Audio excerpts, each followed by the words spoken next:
Olá, como vão todos? Espero que todos estejam bem, com saúde e em paz. Nós vamos dar continuidade a mais um estudo da doutrina espírita, iniciando com a prece que Jesus nos ensinou. Pai nosso, que estais nos céus, santificado seja o teu nome. Venha a nós o teu reino. Seja feita a tua vontade, na terra como nos céus. O pão nosso de cada dia dai-nos hoje. Perdoa, Senhor, as nossas dívidas, na medida em que perdoamos aos nossos devedores. Não nos deixe cair em tentação, livra-nos do mal, que assim seja. Nós estamos estudando o livro A Gênese, obra básica que compõe a obra básica de Kardec, a Gênese segundo o Espiritismo. Estamos estudando o capítulo 6, que trata da uranografia geral, e o item que nós vamos estudar hoje trata dos desertos do espaço, item 45.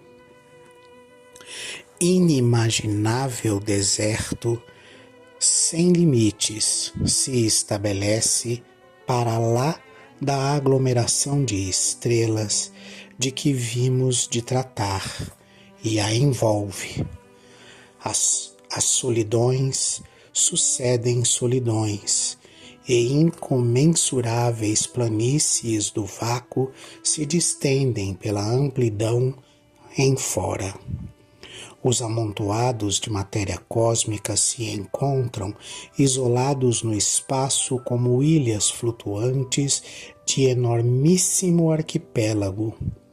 Se quisermos, de alguma forma, apreciar a distância enorme que separa o aglomerado de estrelas de que fazemos parte dos outros aglomerados mais próximos, precisamos saber que essas ilhas estelares se encontram disseminadas e raras no vastíssimo oceano dos céus, e que a extensão que as separa umas das outras é incomparavelmente maior do que as que lhes medem as respectivas dimensões.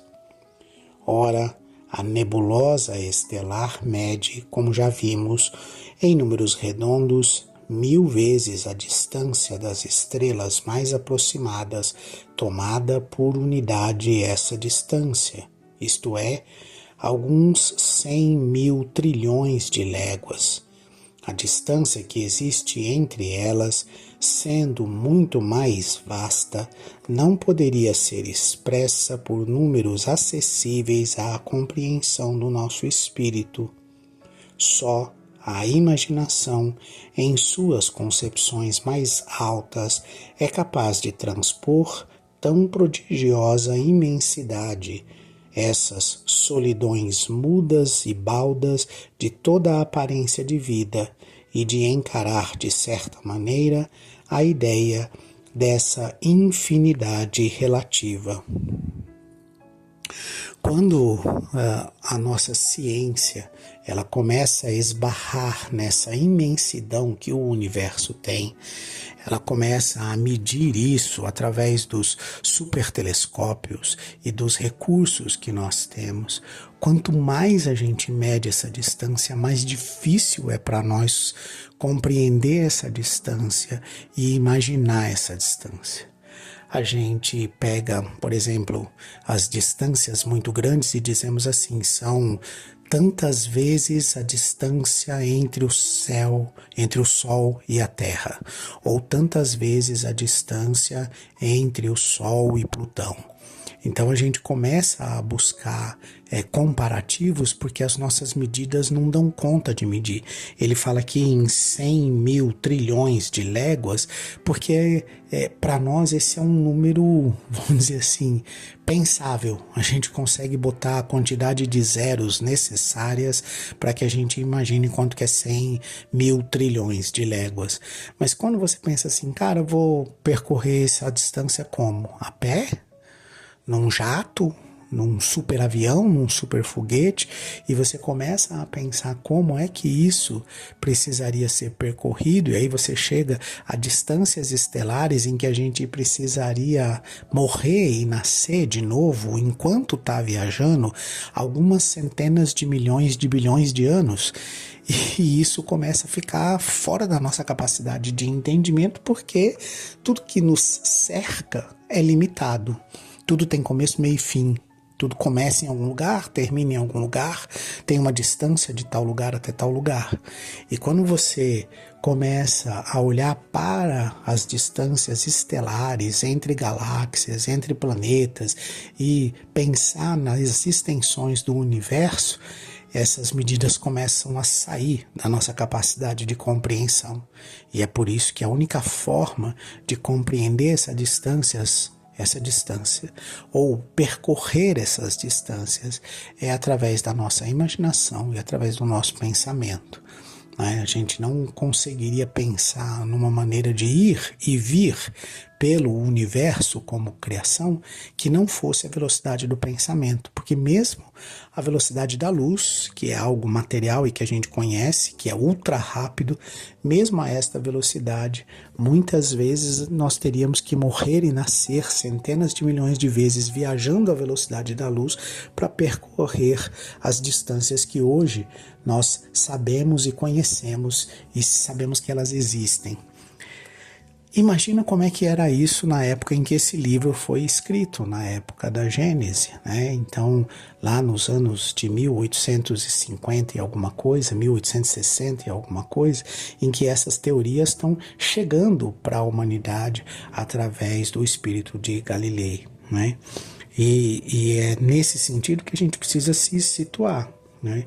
Se hoje é difícil para nós que temos super telescópios, temos o Hubble e temos outros telescópios e outras ciências buscando essas distâncias e medindo essas distâncias, imagina sem nem ter telescópio direito ou ter telescópio de lente e não telescópios de luz e eletrônicos como a gente tem hoje. Então, perdoem aí as diferenças de linguagem e de precisão, mas 200 anos de tecnologia está fazendo bastante diferença hoje em dia. Sigamos. Todavia, o deserto celeste que envolve o nosso universo sideral e que parece estender-se como sendo os afastados confins do nosso mundo astral, abrangem-no a visão e o poder infinito do Altíssimo, que, além desses céus, dos nossos céus, desenvolveu a trama da sua criação ilimitada. Além de tão vastas solidões, com efeito, rebrilham mundos em sua magnificência, tanto quanto nas regiões acessíveis às investigações humanas. Para lá desses desertos, vagam no éter límpido esplêndidos oásis que sem cessar renovam as cenas admiráveis da existência e da vida.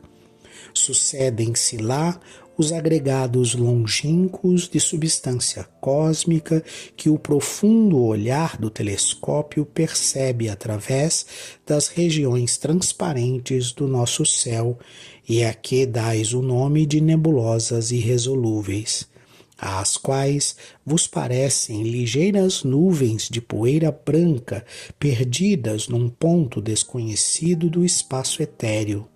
Lá se revelam e desdobram novos mundos, cujas condições variadas e diversas das que são peculiares ao vosso globo lhes dão uma vida que as vossas concepções não podem imaginar, nem os vossos estudos comprovar. É lá que em toda a sua plenitude resplandece o poder do Criador. Aquele que vem das regiões que o vosso sistema ocupa, outras leis se deparam em ação e cujas forças regem as manifestações da vida, e os novos caminhos que nos apresentam em tão singulares regiões abrem-nos surpreendentes perspectivas. O que ele está dizendo aqui para a gente?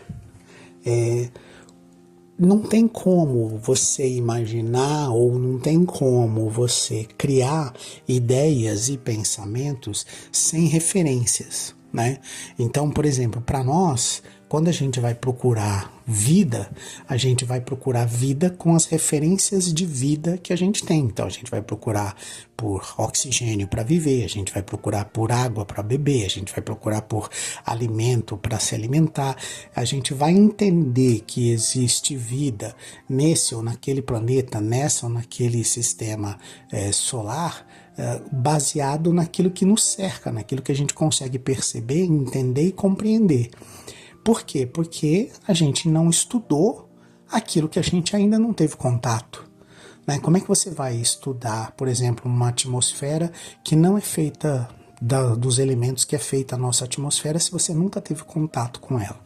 Então, o nosso objeto de estudo é sempre aquilo que nós temos contato. E o que nós temos contato? Com o planeta Terra, com aquilo que é peculiar ao planeta Terra. É óbvio que aquilo que escapa a essa materialidade do planeta Terra nos é difícil de escrever, nos é difícil de falar a respeito, nos é difícil, inclusive, de captar com os nossos instrumentos, né? Então, ainda que o nosso super telescópio mega ultra capaz que nós tenhamos construído esteja apontado para um determinado planeta, esse nosso super ultra telescópio vai estar procurando referências daquilo que a gente conhece, daquilo que a gente sabe.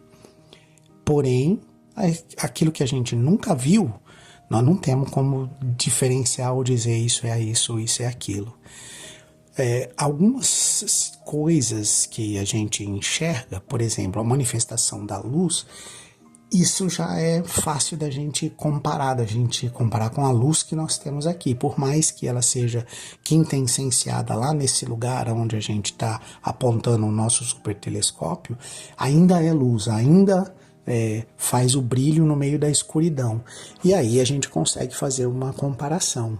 Né? A gente consegue dizer, olha, lá tem uma nebulosa, né? A gente olha e fala assim, aquilo ali parece com uma nuvem, por isso que a gente chama de nebulosa, porque é algo sem formato, mas que tem uma certa luminosidade que nos lembra uma nuvem branca no céu. E aí a gente chama aquilo de nebulosa e consegue registrar aquilo. Percebe que toda essa percepção que a gente faz do universo sideral à nossa volta, ele está ainda limitado pela nossa percepção terrestre, terrena. A gente, como eu disse antes, a gente mede as distâncias baseadas no que nós conseguimos fazer de viagem, nas velocidades que nós conseguimos atingir. Para nós é inconcebível, por exemplo, viajar à velocidade da luz ou acima da velocidade da luz ou tantas vezes a velocidade da luz. Por exemplo, imagine um velocímetro que estivesse marcando, por exemplo, 100 vezes a velocidade da luz.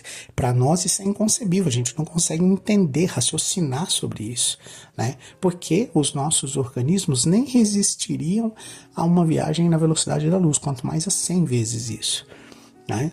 Então, essas concepções que nós fazemos, com a maioria, com grande certeza, elas são falseadas pela nossa limitação, pela nossa incapacidade de compreender aquilo que nós nunca tivemos contato com. Por isso é tão difícil para nós compreender capturar, captar, perceber o mundo espiritual por ele não ser material. Então, o que a gente consegue perceber são as manifestações que os espíritos fazem através da matéria densa. Então, a gente consegue captar a manifestação na matéria, mas a gente ainda não consegue captar aquilo que não é matéria, que é o espírito. Então, isso é muito difícil para a gente compreender, para a gente entender. Ele diz o seguinte, tem uma nota aqui, vamos lá. Dá-se em astronomia o nome de nebulosas irresolúveis àquelas em cujo seio ainda se não puderam distinguir as estrelas que as compõem. Foram a princípio consideradas acervos de matéria cósmica em vias de condensação para formar mundos. Hoje, porém, geralmente se entende que essa aparência é devido ao afastamento e que os instrumentos bastante poderosos todas seriam resolúveis. Uma comparação familiar pode dar ideia, embora muito imperfeita, das nebulosas resolúveis. São os grupos de centelhas projetadas pelas bombas dos fogos de artifício, no momento que explodirem. Cada uma dessas centelhas figurará uma estrela e o conjunto delas a nebulosa, ou grupo de estrelas reunidas num ponto do espaço e submetidas a uma lei comum de atração e de movimento. Vistas de certa distância, mal se distinguem essas centelhas, tendo o grupo todo por elas formado a aparência de uma nuvenzinha de fumaça. Não seria exata esta comparação se se tratasse de massas de matéria cósmica condensada. A nossa Via Láctea é uma dessas nebulosas. Conta perto de 30 milhões de estrelas ou sóis que ocupam nada menos de algumas centenas de trilhões de léguas de extensão e, entretanto, não é a maior. Suponhamos uma média de 20 planetas habitados circulando em torno de cada Sol, teremos 600 milhões de mundos só para o nosso grupo.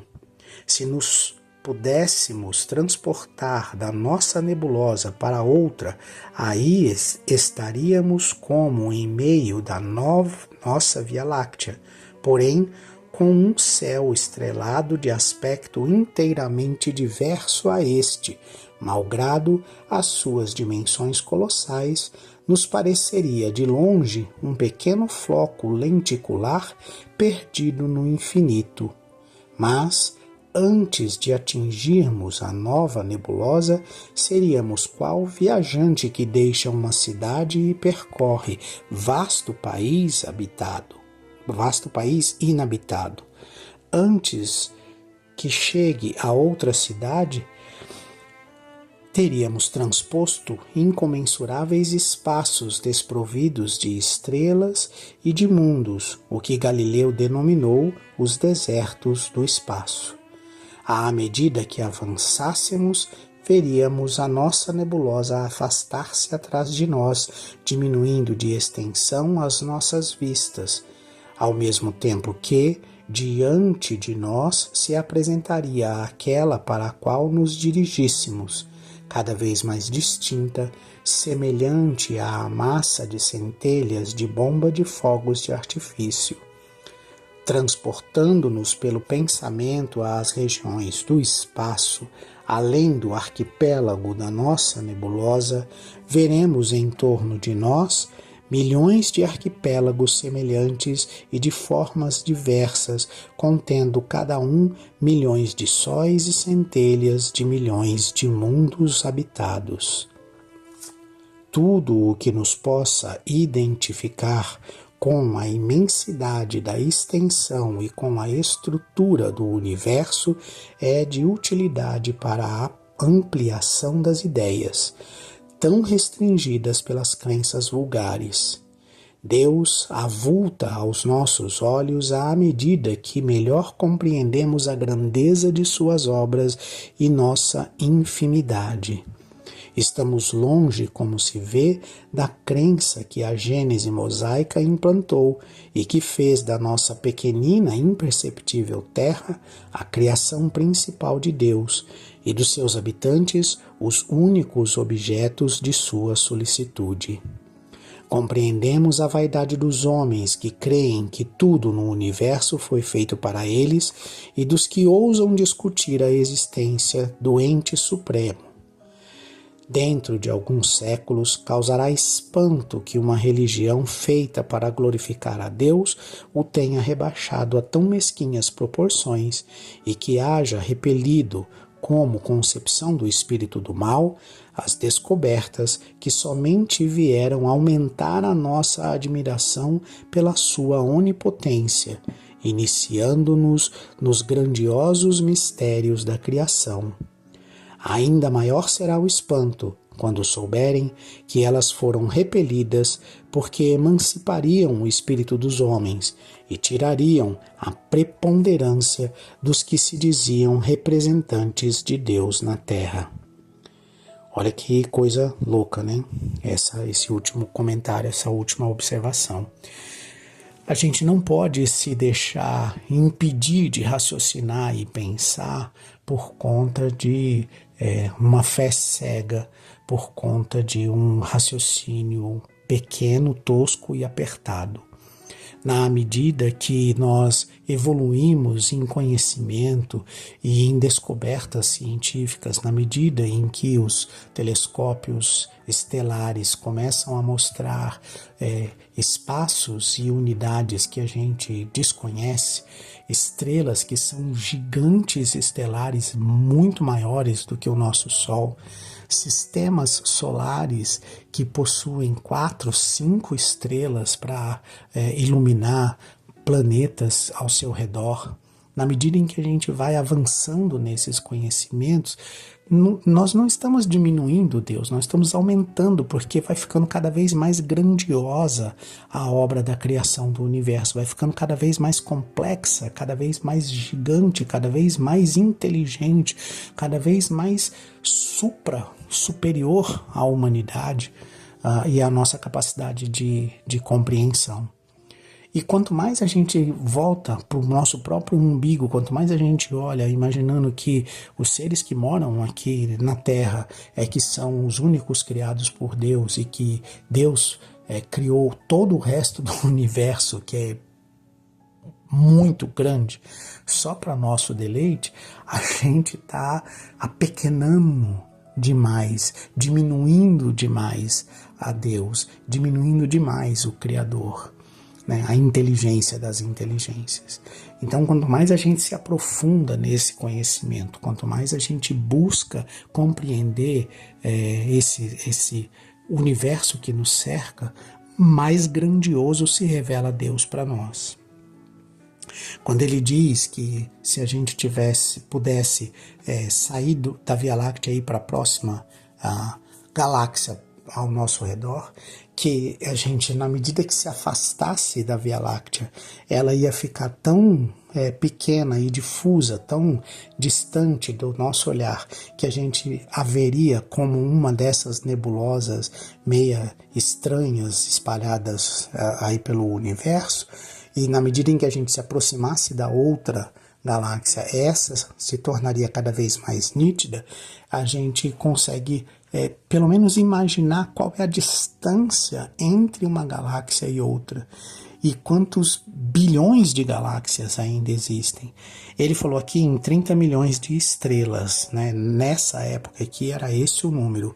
Hoje, a medida disso vai na casa do bilhão. Nós estamos falando aí em 200 bilhões de estrelas só na Via Láctea nos dias de hoje, com os mecanismos que a gente tem para medir isso e para verificar isso.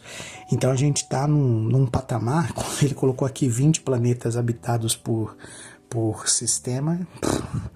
Só em volta de nós, só aqui na Via Láctea, a gente teria, sei lá, trilhões de planetas habitáveis, né? Com pessoas, com espíritos encarnados.